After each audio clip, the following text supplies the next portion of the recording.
Hello and welcome back to Hydroponics Daily, your go-to podcast for everything soilless cultivation.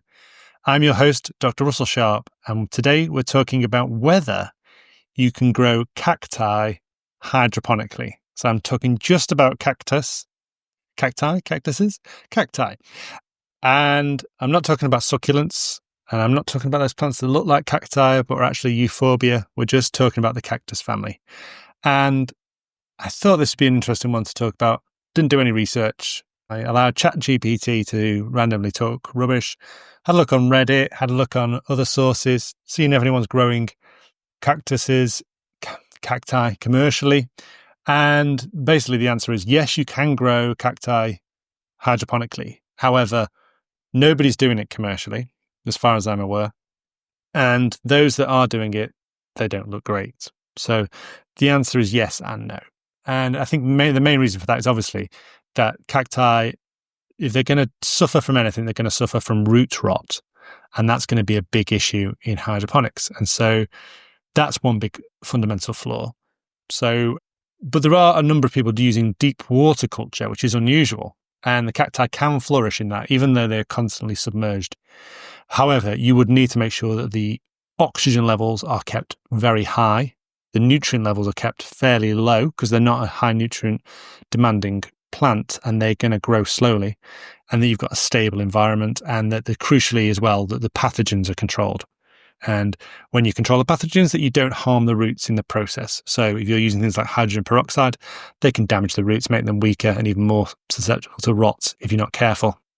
A number of people have looked at the Cacti method or the mason jar method. However, I wouldn't recommend this for cacti because the Cacti method is like for annual plants, or what we term monocarpic, those that die after they've flowered. They use up the water in the Cacti pots and then they've flowered and fruited by then. Whereas cacti are perennials, and so it doesn't suit itself to the Cacti method. You could have sort of passive system like an autopot system, cocoa grower.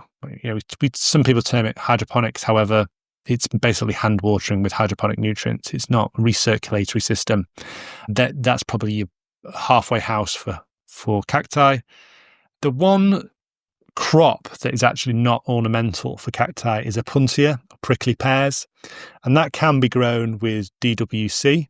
However, if I was going to do a system for cacti and Opuntia, I would probably do ebb and flood, because then, or aeroponics, but have the flood or the dash of mist very infrequent, so that then most of the time they're not exposed to water. So they've got massive oxygenation. So I think Opuntia would be a good one to start with.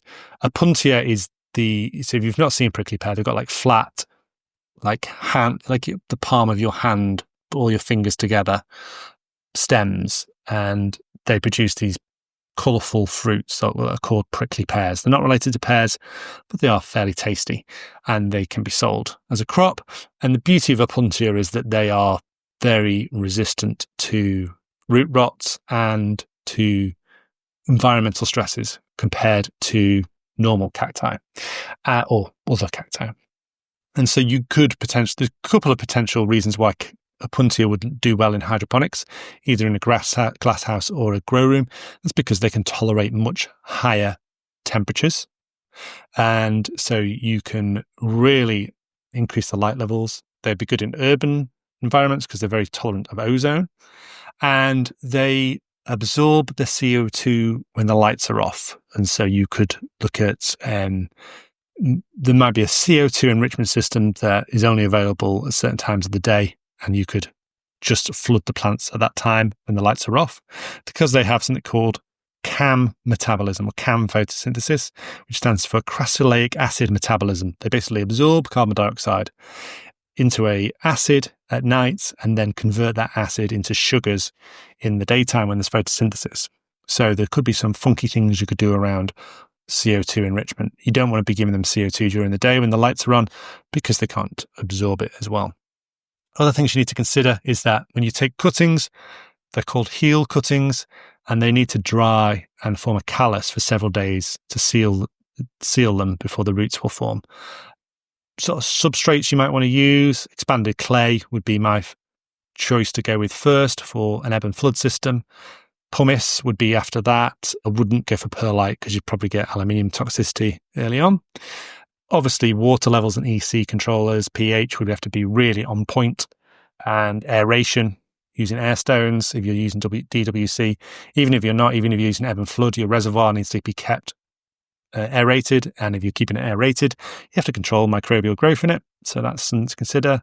Lights, you could do LED, but you could also do sodium because these plants are going to tolerate much higher light levels. And the pH, you don't need to, they're not extreme, they're not ericaceous, they don't like acidic or alkaline. They will tolerate slightly alkaline levels because of certain species, because of where they grow. Some species of cacti do like a slightly higher pH, but they'll all be happy at 5.5 to 6.5. And then you'll get some cacti that live in extreme conditions where they might need colder temperatures. If they're an alpine species, the hairy ones from South America.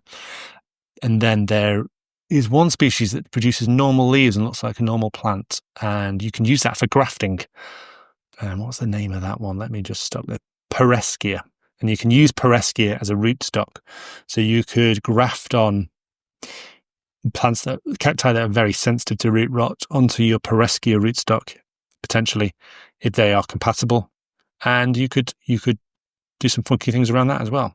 So, as I said, the pitfalls of the water and the root rot, they're going to be the first thing that probably kills you, and the disease that comes in after that. I'd start off with Opuntia if I was going to grow cacti. They could be good. The reason why you would want to overcome all those challenges is that you would get a lot of kudos, you get a lot of publicity from growing cacti hydroponically, and there might be good research options around that. There could be interesting biochemicals in the cacti, and you could sell them as ornamental plants. If you could get fast production of a plant that normally grows very, very slowly, then you could outgrow your competition.